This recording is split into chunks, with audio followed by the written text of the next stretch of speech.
Mais sa fille, story time, quand je me suis fait humilier. C'était l'année dernière, une amie de longue date m'a invité à son anniversaire. Anniversaire vraiment qui était très cosy, très chic. Vraiment, les mecs étaient... Il n'y avait rien à dire. Il y avait la crème de la crème de tous les influenceurs ivoiriens et autres. Il y avait ses amis, sa famille. Tout était super bien. En tout cas, j'ai vraiment kiffé. On a fait de belles photos. Il y avait des personnalités et autres. Jusqu'à ce que l'anniversaire se termine et qu'elle demande qui veut aller en boîte. Écoutez bien, qui veut aller en boîte? C'est pas allons en boîte, mais c'est qui veut aller en boîte. C'est-à-dire qu'il y a une nuance en fait, et c'est très sélectif, tu vois. En fait, c'est pas totalement une invitation, mais tu sens que si tu vas devoir débourser quelque chose. Du coup, je veux y aller, mais après, je me dis, écoute, t'es pas sorti avec assez de sous.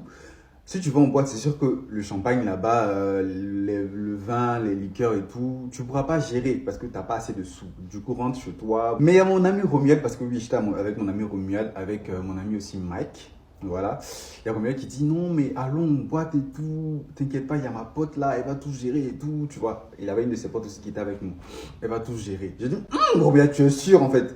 Tu es sûr de ce que tu dis. Mais il dit non, t'inquiète pas, elle va gérer. Donc moi aussi, je suis en confiance. En boîte.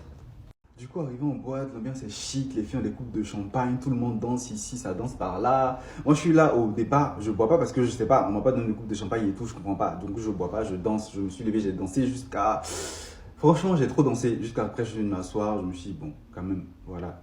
T'es quelqu'un aussi, donc essaye de faire quelque chose. Du coup, je demande au serveur, est-ce que, en fait, est-ce qu'il y a une boisson non alcoolisée? Parce que je me dis, boisson non alcoolisée, ça équivaut à boisson moins chère, tu vois.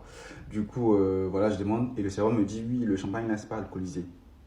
Vu que moi, c'est sur la table, parce qu'on est arrivé et tout, il y avait plein de boissons sur la table. Donc, je me dis, ça fait partie des boissons pour des invités à l'anniversaire. Du coup, je me dis, ok, il me demande s'il peut ouvrir. J'ai trouvé ça bizarre, mais je me suis dit, bon, vas-y, ouvre. Du coup, il ouvre, on commence à siroter avec mon ami Mike et tout, on commence à boire.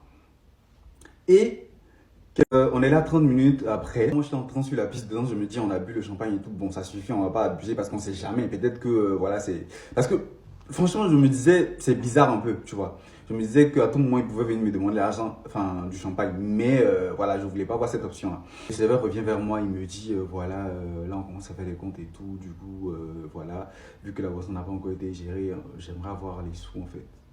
Je dis, what? Vu que mon ami Romain m'a dit, voilà, son ami va tout gérer. Donc je lui dis, tu vois la fille qui est assise là-bas, va lui parler et tout, elle va gérer. Il va la voir et Jean écrit mon nom. Et Jean, je me retourne et elle me fait signe, Jean en mode viens. Je me suis dit, oh c'est la merde, c'est la merde. Qu'est-ce qu'on va faire? Du coup, les choses commencent à s'enchaîner et tout. Moi, l'adrénaline commence à monter. Je me dis, mais j'ai pas assez de sous sur moi en fait. Je demande le champagne, c'est comme il me dit. Je crois que c'était, on va dire, un truc de 200 euros, tu vois. Moi, j'avais que 50 euros. J'avais de l'argent à la maison et genre, en mode, j'avais trop de pression. Je me disais, comment je vais faire en fait? J'avais de l'argent à la maison, mais je ne peux pas aller à la maison et revenir. Tu vois ce que je veux dire? J'étais à bout de souffle. Et en plus, j'avais une fan, j'avais une personne qui me connaissait sur des réseaux, tout, qui était vraiment fan de moi, qui était là. Et mon ami Mike qui se moquait de moi, il me dit, ouh, ouais, on va faire comment et tout. Je parle à Romial, je me dis, mais tu m'as dit que ton ami va tout gérer. Romial et tout, comprend pas aussi, tu vois, il essaie de lui parler et tout, mais elle fait la soupe d'oreille. J'étais dans la merde en mode, j'étais dans la merde. Du coup, j'ai essayé de parler à mon ami qui fêtait son anniversaire. Je lui ai dit, écoute, j'ai pas de sous et tout, est-ce que tu peux gérer? Elle m'a dit, t'inquiète pas, je vais gérer ça, laisse tomber. Lorsqu'elle m'a dit ça, en fait, la pression est descendue et je suis rentré à la maison directement, en fait. Je ne me suis plus resté là parce que je me sentais... J'avais même plus la force de danser. Franchement, les amis, si vous voulez sortir et tout, surtout aller en boîte, ayez votre argent. Peu importe où vous allez, même si on vous invite, préparez votre argent parce que, voilà, ça évite cette...